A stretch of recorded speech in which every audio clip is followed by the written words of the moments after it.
नमस्कार विद्यार्थी मित्रांनो, गायत्री करिअर अकॅडमी मध्ये आपलं स्वागत आहे। तर बघा, आपण आतापर्यंत वर्णमाला, आकारविल्हे मांडणी, आपली भाषा, लिपी इत्यादी धडे पूर्ण केले। तर आता आपण सुरुवात करत आहोत जोडाक्षर या घटकाला। तर बघा, जोडाक्षर म्हणजे काय, तर दोन किंवा अधिक व्यंजन एकत्र येऊन त्यात एक स्वर मिसळला जातो। काय, तर दोन किंवा दोन पेक्षा जास्त व्यंजने एकत्र येऊन त्यामध्ये एक स्वर मिसळला जातो, म्हणजेच जोडाक्षर होय। बघा, उदाहरण बघायचं झालंच तर शब्द बघा, स्मिता। तर स्मिता या शब्दामध्ये जोडाक्षर कोणतं आहे? स्मी। तर स्मी या शब्दाची फोड करताना काय होणार, तर स अधिक म अधिक ई दोन व्यंजन एकत्र येऊन एक स्वर मिसळला गेला, म्हणजेच स्मी झाला। जोडाक्षर तयार झालं, दोन व्यंजन एकत्र येऊन त्यात एक स्वर मिसळला जातो, म्हणजेच जोडाक्षर तयार होतो। दुसरं काय, पश्चिम। तर त्यात जोडाक्षर कोणतं आहे, तर शी। ह्याची फोड कशी होणार, तर श अधिक च अधिक ई।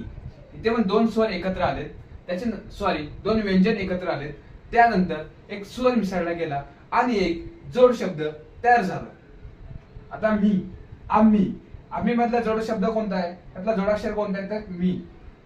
ह्याची फोड कसं होणार, तर म अधिक ह अधिक दीर्घ ई। कारण का, दुसरी वेलांटी आहे।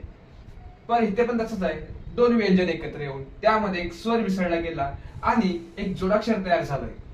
समजलं काय, तर दोन किंवा दोन पेक्षा जास्त व्यंजने एकत्र येऊन त्यामध्ये एक स्वर मिसळला जातो, म्हणजेच जोडाक्षर होय।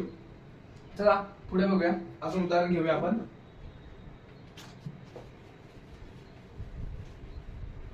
तर मग बघा, जोडाक्षर लिहिण्याच्या दोन पद्धती आहेत। दोन पद्धतीनुसार आपण जोडाक्षर लिहू शकतो। कोणत्या दोन पद्धती?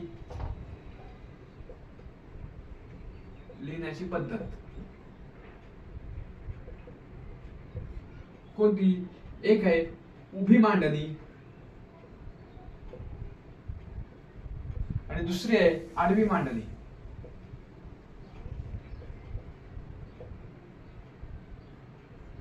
म्हणजे काय, उभी मांडणी म्हणजे ज्यामध्ये जोडाक्षर शब्द आहे त्या, बघा उदाहरण घ्या, बक्कल।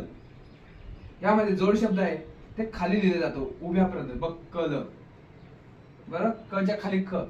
आडवी मांडणीमध्ये तो शब्द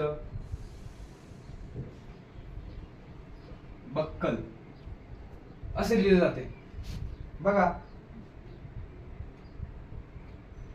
नंतर घ्या अक्कल। उभ्या मांडणीमध्ये अक्कल हा शब्द असा खालोखाल लिहिला जातो, आडव्या मांडणीमध्ये अक्कल असं लिहिलं जातं। समजलं? पुढे जाऊया।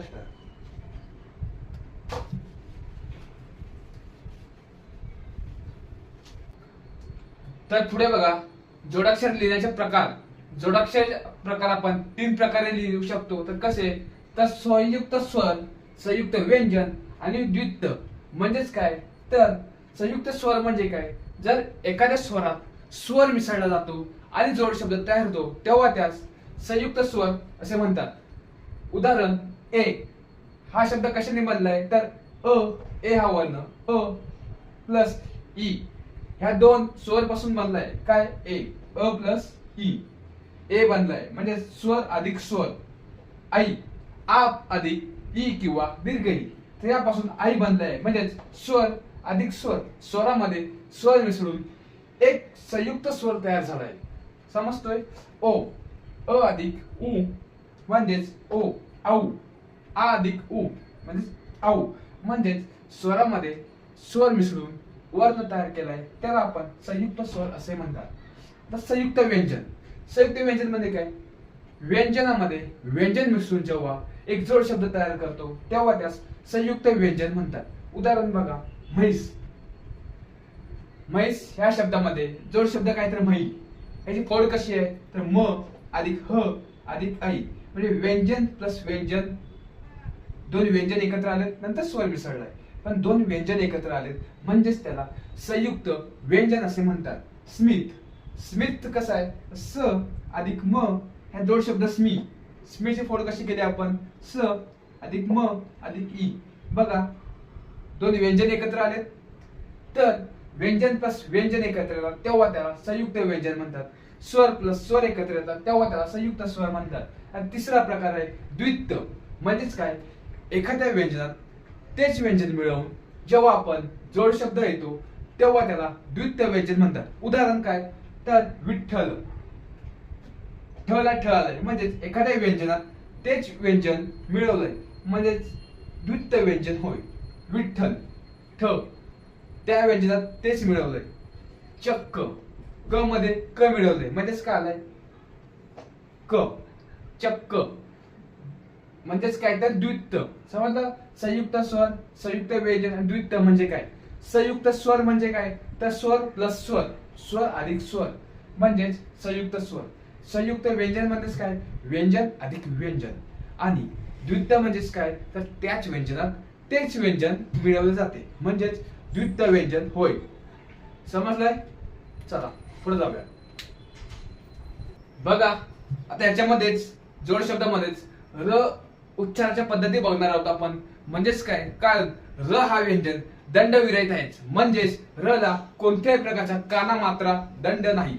आणि त्यामुळेच र ला जोड शब्दात चार प्रकारे लेखन केले जाते. कसे काय, तर चार प्रकारामधले पहिले दोन प्रकार आहेत त्याच्यामध्ये र चा उच्चार हा व्यंजनाच्या आधी केला जातो आणि नंतरच्या दोन प्रकारात र चा उच्चार व्यंजनाच्या नंतर केला जातो. बघा उदाहरण सोडवताना आपल्याला समजून जाईल. बघा उदाहरण आहे पहिला, कैऱ्या, कैऱ्या. बघ काय बोलले, पहिल्या दोन प्रकारामध्ये र चा उच्चार व्यंजनाच्या आधी केला जातो. कैऱ्या, कैऱ्या, य ला जोड शब्द आहे पण र कधी बोलला जातोय, आधी. कैऱ्या, र या. या शब्दाची फोड कशी केली जाणार, तर क अधिक आई अधिक र अधिक य अधिक आ. कैऱ्या, र आधी आलाय. बघा आपण ह्या शब्दाची फोड करणार नाही, आपण फक्त जोड शब्द आलाय जोडाक्षर त्याचीच फोड करूया. कुऱ्हाड, ह्याच्या जोड अक्षर काय आलाय, तर रा. या शब्दाची फोड कशी केली, तर र अधिक ह अधिक आ. ऱ्या, ऱ्या, कैऱ्या. हा पहिला प्रकार झाला. त्यामध्ये र असा चिन्हासारखा दाखवला जातो आणि नंतरचा प्रकार बघा, त्यामध्ये र हा रफासारखा दाखवला जातो. म्हणजेच उदाहरण सूर्य, र कसं दाखवलाय जोड शब्द सूर्य. तर या शब्दाची फोड कशी करणार, स अधिक उ अधिक र अधिक य अधिक अ. सूर्य काय आलंय, तर व्यंजनाच्या अगोदर र उच्चार आलाय. तिथे पण व्यंजनाच्या अगोदर र आलंय, व्यंजनाच्या अगोदर र आलंय. समजतंय, पहिल्या दोन प्रकारात व्यंजनाच्या र चा उच्चार व्यंजनाच्या आधी होतो आणि आता नंतरच्या प्रकारात जाऊ तर नंतरचे प्रकार आहेत त्यामध्ये र चा उच्चार व्यंजनाच्या नंतर केला जातोय. बघा उदाहरण घेऊ, नम्र. तर हा र असा पाय मोडून दाखवलं जातं. तर कसं आहे, नम्राची फोड करू, न अधिक अ अधिक म अधिक र अधिक अ. नम्र काय आलंय, तर र चा उच्चार हा व्यंजनाच्या नंतर आलाय. समजतोय. क्रम शब्दाची बघा, क्रम, क अधिक र अधिक अ अधिक म अधिक अ. याच्यामध्ये पण बघा र चा उच्चार हा र चे स्थान व्यंजनाच्या नंतर आलंय. बघा चौथा प्रकार, त्यामध्ये असा डबल लाईन मध्ये महाराष्ट्र, राष्ट्रातला स्ट्र, र कसं दाखवलं गेलंय, दोन लाईन मध्ये र दाखवलं गेलंय. आता ह्या शब्दाची फोड कशी केली जाणार, तर बघा र अधिक आ रा अधिक श अधिक ट अधिक र अधिक अ. राष्ट्र याच्यामध्ये पण बघा र चे स्थान व्यंजनाच्या नंतर आलंय. राष्ट्र. ट्रक ह्याची फोड कशी केली जाणार तर ट अधिक र अधिक अ. ट्र अधिक क अधिक अ. याच्यामध्ये पण बघा र चे स्थान व्यंजनाच्या नंतर आलंय. तर आपण काय बघितलं तर र उच्चाराच्या पद्धती एकूण र 4 प्रकारे लिहिला जातो. पहिल्या 2 प्रकारामध्ये र चा उच्चार हा व्यंजनाच्या आधी केला जातो आणि नंतरच्या प्रकारामध्ये व्यंजनाचा उच्चार नंतरच्या प्रकारामध्ये र चा उच्चार व्यंजनाच्या नंतर केला जातो. हे आहे उदाहरण. समजलंय? अशा प्रकारे आपला जोडाक्षर हा धडा पूर्ण झालेला आहे. तर आता आपण संधी या टॉपिकला नंतरच्या लेक्चर पासून सुरुवात करणार आहोत. धन्यवाद.